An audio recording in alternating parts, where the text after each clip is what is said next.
Hello, everyone. I don't usually make these type of videos where I record to camera unless it's absolutely necessary. If it's an interview, I do live streams, obviously. But I thought it would be a good time to update you on a few things and discuss a few things that have been happening and that will continue to happen. Obviously, just as I've started this, my dog decided to have a drink. It's the perfect time, but we'll just overlook that and continue anyway. Um, so I hope you're all well.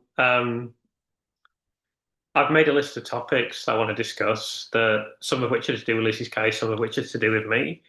Um, the first thing is just that it's been an incredibly busy time for me. I've been working very hard on my book, finished recording the audiobook, finished writing the book. Everything is finished now. So my life will get slightly easier for a bit. It has been very grueling to do this and do YouTube as well. But if you want to do something prominent and something of importance, then you have to be willing to make sacrifices and you have to be willing to work really hard. So there was no doubt that I'd be able to do that. So that's what I've been doing. It has been difficult to keep YouTube going, which I wanted to do, but I think I've still made some decent videos. Actually, been a bit of a firefighting effort to keep it going, but I've had okay feedback from people that have seen them.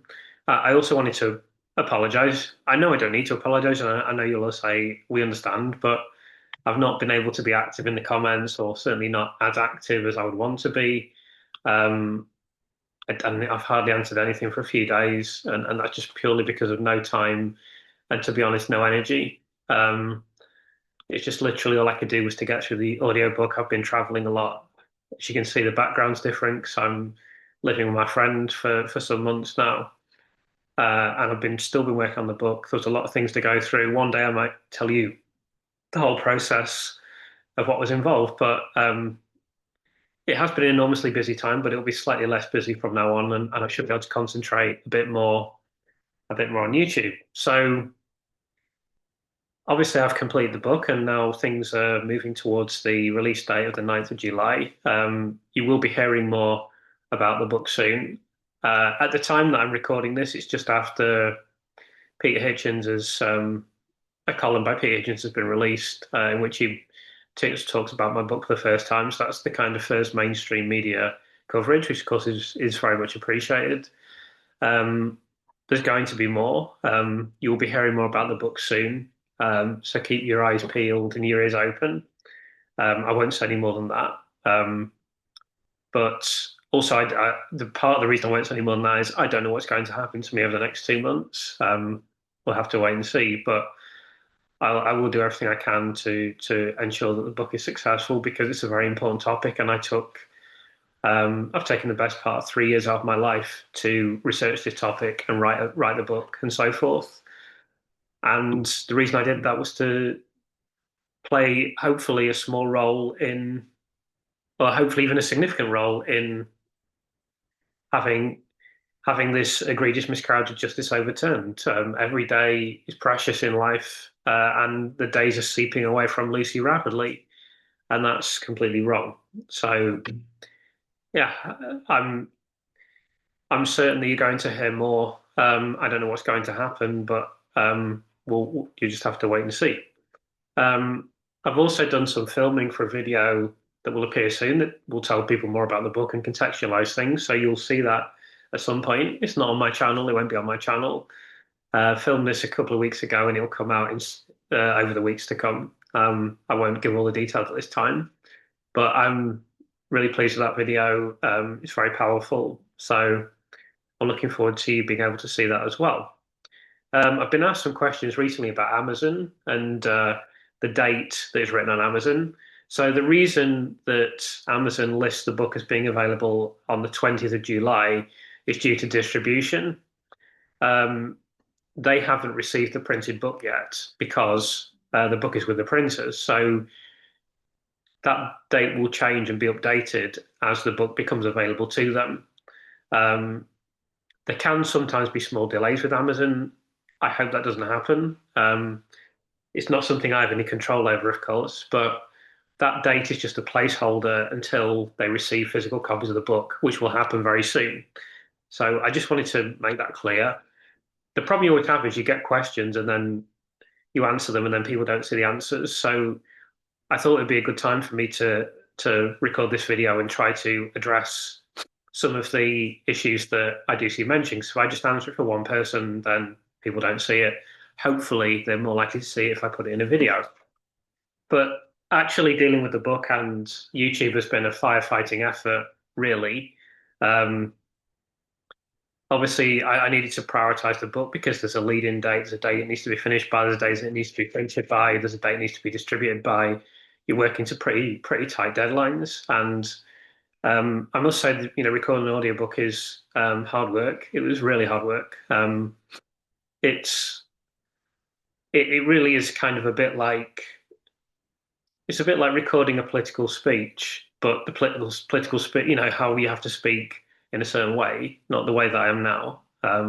Try to speak with a little bit more clarity and a little bit more authority, more intonation, and so forth. But like, so you do that for 7 6 7 hours a day for like a week. So it's hard work, and then it's got to be pronounced as clearly as possible. So the process of recording a book is really hard. People that I was not something I would want to do full time. Like I assume like Stephen Fry's done a lot of them, for example. That is hard work. Stephen Fry's a very gifted orator. He's better than I am, and ever will be.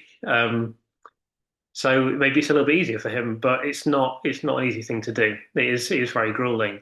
And I will say that this book, of course, is challenging. There's a lot of technical information. There's a lot of medical stuff. So that was taking up a lot of my time over the last week. So I've not really had any time to think about YouTube other than can I think of something I can record? Okay, I've thought of this. I can record this. Hopefully, people will enjoy that, and hopefully, it'll be informative.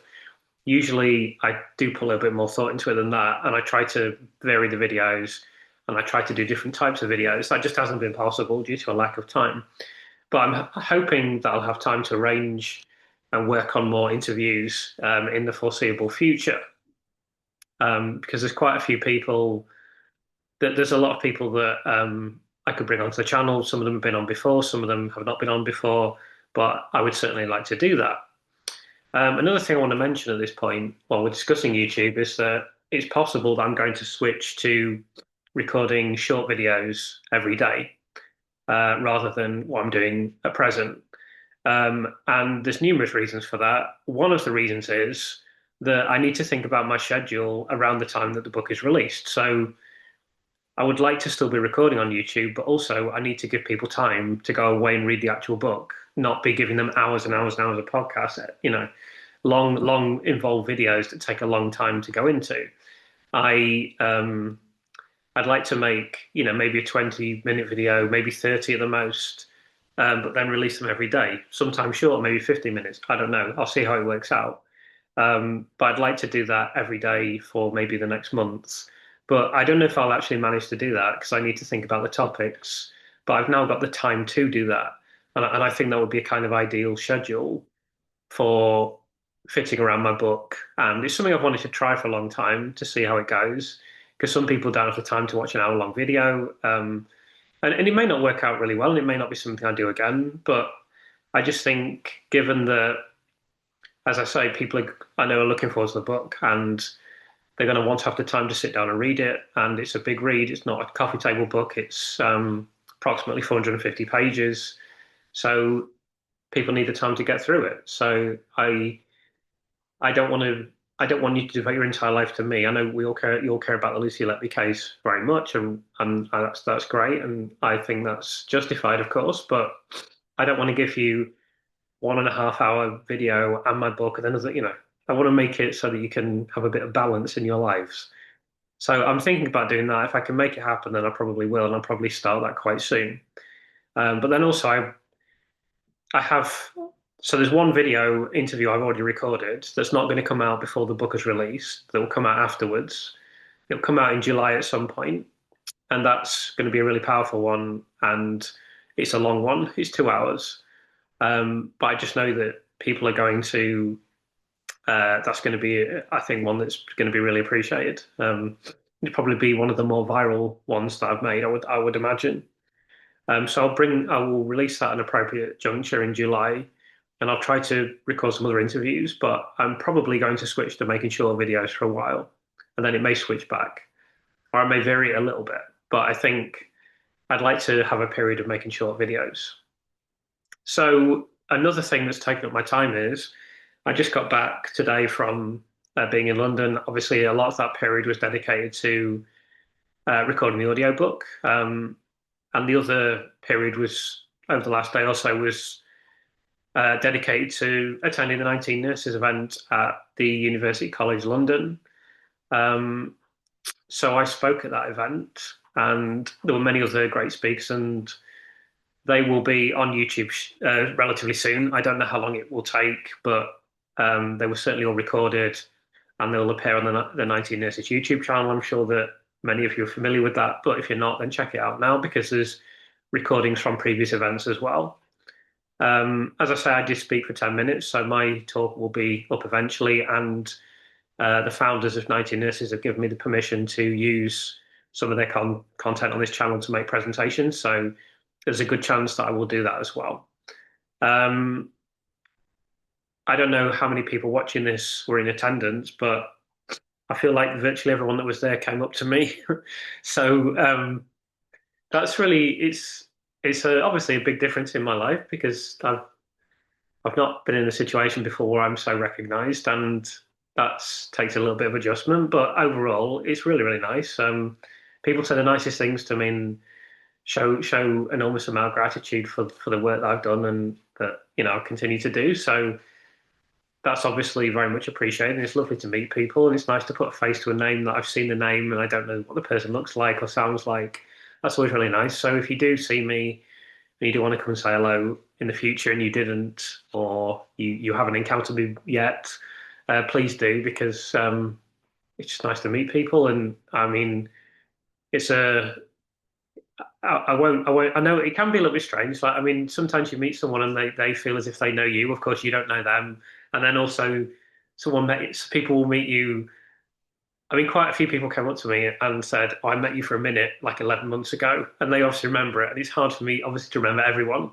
So that's only going to get more difficult as I go along. But if you do see me, please do come up because, I'm not shy, and please don't be shy of me because I'm really not offensive or in any way dangerous. I probably couldn't punch my way out of a paper bag realistically. So, and I have no desire to do so. I'm basically a pacifist, really. I definitely have a kind of hippie outlook, I would say, of make love, not war, I guess. So yeah, please, if you do see me, please do come and say hello. That would be is always very much appreciated. I did actually get recognised at a tube station in London by someone who wasn't at the UCL event. I could see this guy clock me as he walked past, and I thought he's recognised me. And he came up to me and said, "You're that guy off YouTube." I was like, "Yeah." So I chatted to him for quite a while. So that was really, again, nice. A little bit strange, but really nice to meet someone that watches the videos and just happened to encounter me. So yeah, I suppose that's going to happen more now, depending on what happens in the future. But it's something that I've become accustomed to now. So I'll just get on with it. But absolutely 99.9%, it's really positive, and it's lovely to meet people. And please do come and say hello if you do see me. So with regard to the 19 Nurses event, I can't share everything from that event. It wouldn't be right to do so. In fact, I'm not going to share very much because the videos will be appearing soon, and you'll get to see everyone who spoke. You'll get to see everything that was said. I've done one. I don't know what order they're going to come out in, but eventually you'll see my little talk that I did. Yeah, so I think when those come out, you'll really enjoy those talks. There's some powerful ones. It was moving as the events usually are, and there will be more in the future. The one thing that I really want to convey to you was that because I don't know if this will come out or not, um, but we were assured that Lucy is safe, Lucy feels safe, and Lucy is safe, and Lucy's in no danger. So that's obviously a good thing, and it should be considered a good thing whatever your opinion is of the issue, because people shouldn't be attacked, let alone killed in prison, as has happened recently. Now, I know the people that were killed, it's difficult to shed any tears for them, and I certainly didn't. But um, we don't have the death penalty in this country. the job of the prison service is A, to keep people incarcerated, but B, it is also to firstly keep prisoners safe and to guarantee a degree of dignity for people that are kept in prison, even though it should be tough. It shouldn't necessarily be like being at home, but there should be a very decent degree of comfort because the punishment of being in prison is having your liberty taken away. I wouldn't want it to be. I don't know if people have watched this Louis Theroux documentary in Miami. There's the one called Miami Mega Prison, and there's some others. It's absolutely horrifying, and I think that's where in Britain we have got things right. Often critical of the state of the country, and I think not without justification. I'm sure I'm not alone in feeling that way. But I mean, I've seen pictures of the kind of quarters Lucy would be living in, and I've watched a video where I think it gave indication of the kind of conditions. And obviously it's not ideal because she shouldn't be in there. But it did look pretty humane and pretty comfortable. And we saw this letter from Lucy in the Netflix documentary where she said, "I've got my own shower, I've got my own bathroom."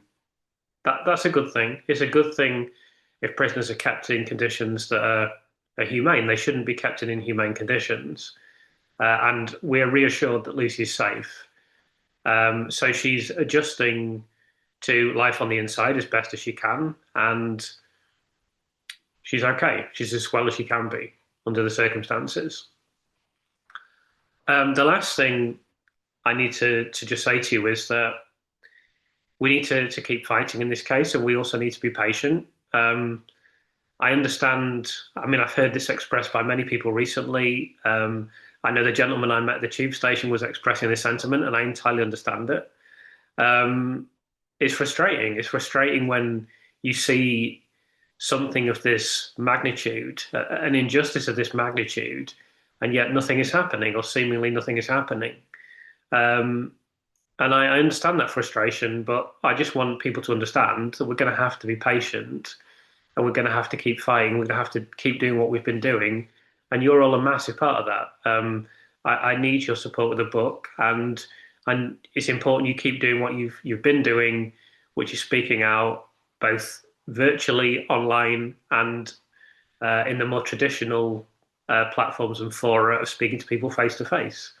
A very, very important part of justice is public opinion, and any influence that you can have on public opinion is absolutely vitally important. But I also want people to understand that on the day that I mean, I've told this story many times of me being in the kitchen. I told the story again at UCL because someone asked me. It's funny, I'd already kind of planned to say a few words about it, and then someone was asking me about it on the day, and I thought, okay, I'll tell that story in a little bit more depth than I was intending to. Um, and yeah, I've told the story of how I encountered the report about Lucy's case on the radio.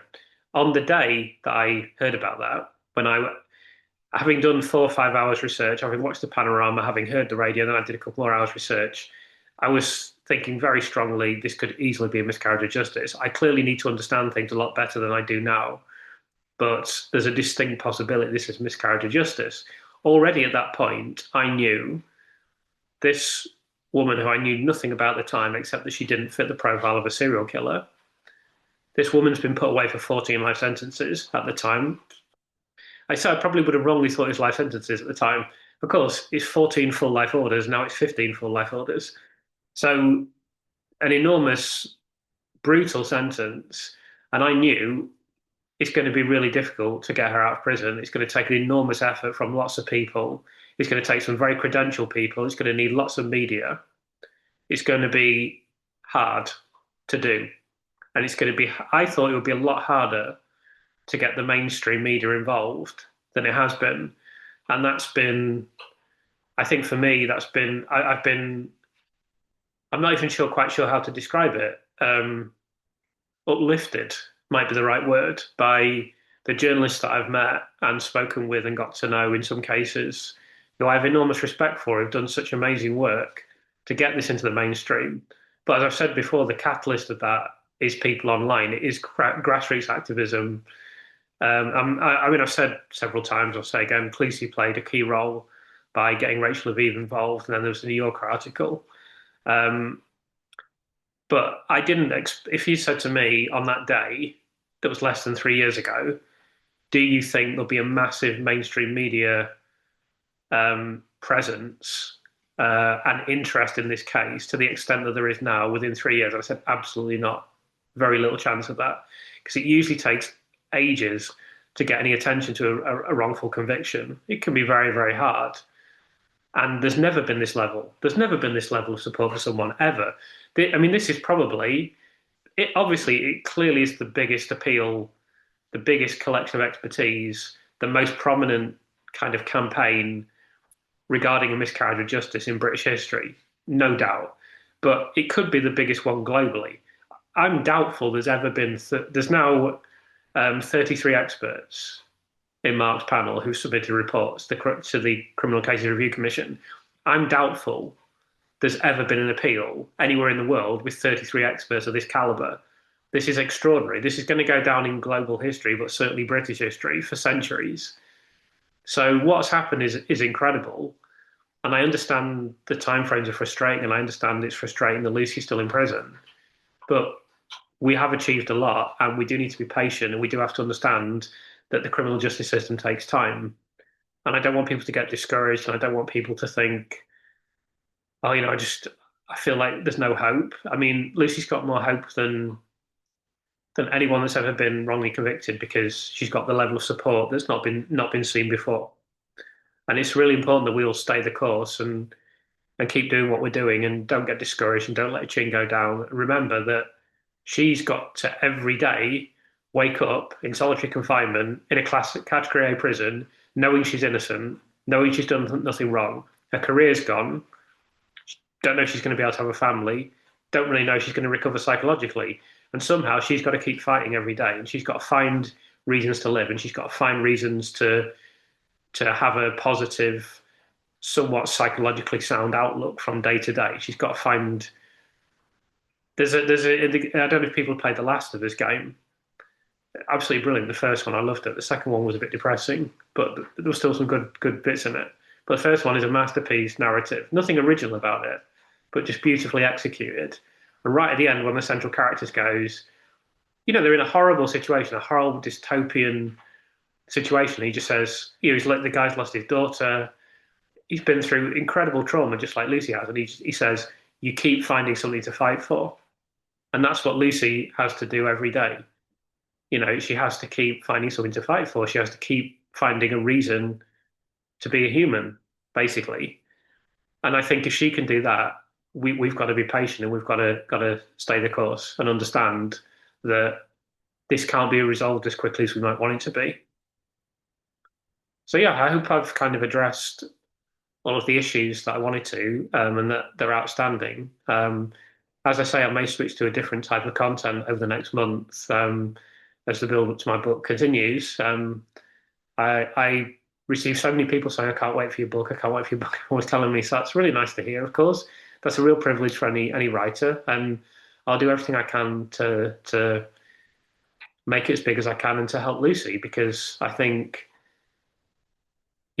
what's happened to her is an abomination. It's a national embarrassment. And I'm not going to let go, and I'm not going to give up. I'll just do whatever I can. And I understand I'm not important. I'm just one person. But I'll just do the best that I can. And, I just need you as well to do the same, and try to help me with my book, and try to help where you can online, and try to do bits in real life, and try to do bits of campaigning, and try to do bits of activism, and just realize that one droplet may seem insignificant, but millions of droplets together go up to make an ocean. So yeah, thank you for listening, and I'll have a more normal video for you next time. But thank you for all the support, and I'll try to do a live stream soon as well. As you can see, I'm in a stable home, and I think it's feasible for me to record a live stream. So I'll probably do one quite soon now. I've got the time to do it, so one of those. So there'll be a live stream coming soon. But yeah, thanks again for the support, and I'll speak to you all again soon.